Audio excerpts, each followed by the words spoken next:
সাবেক প্রধানমন্ত্রী ও BNP chairperson Begum Khaleda জিয়ার মৃত্যুর খবরটি প্রকাশের পর থেকেই রাজধানীর নয়াপল্টনে দলটির কেন্দ্রীয় কার্যালয়ে গভীর শোক বিরাজ করছে।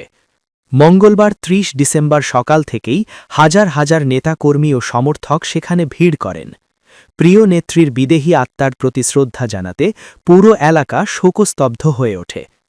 খালেদা জিয়ার রুহের মাগফিরাত কামনায় সকাল ১০টা থেকে কেন্দ্রীয় কার্যালয়ের নিচতলায় জাতীয়তাবাদী ওলেমা দলের উদ্যোগে পবিত্র কোরআনখানি শুরু হয়। একই সঙ্গে তার স্মৃতির প্রতি শ্রদ্ধা জানাতে কার্যালয়ে একটি শোক বই খোলা হয়েছে, যাতে কূটনীতিক, বিশিষ্ট ব্যক্তিবর্গ এবং সর্বস্তরের সাধারণ মানুষ স্বাক্ষর করছেন। এ সময় নন্দিত টেলিভিশনের পক্ষ থেকে মার্কেটিং ডিরেক্টর মোজাহিন খানও শোক বইয়ে স্বাক্ষর করেন।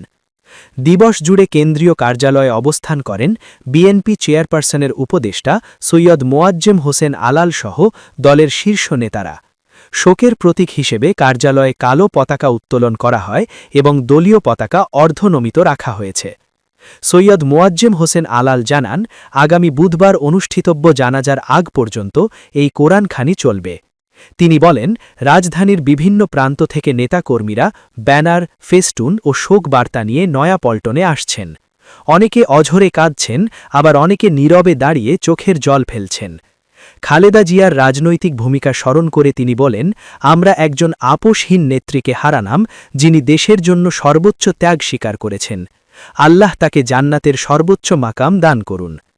দলের পক্ষ থেকে ৭ দিনের শোক ঘোষিত হয়েছে।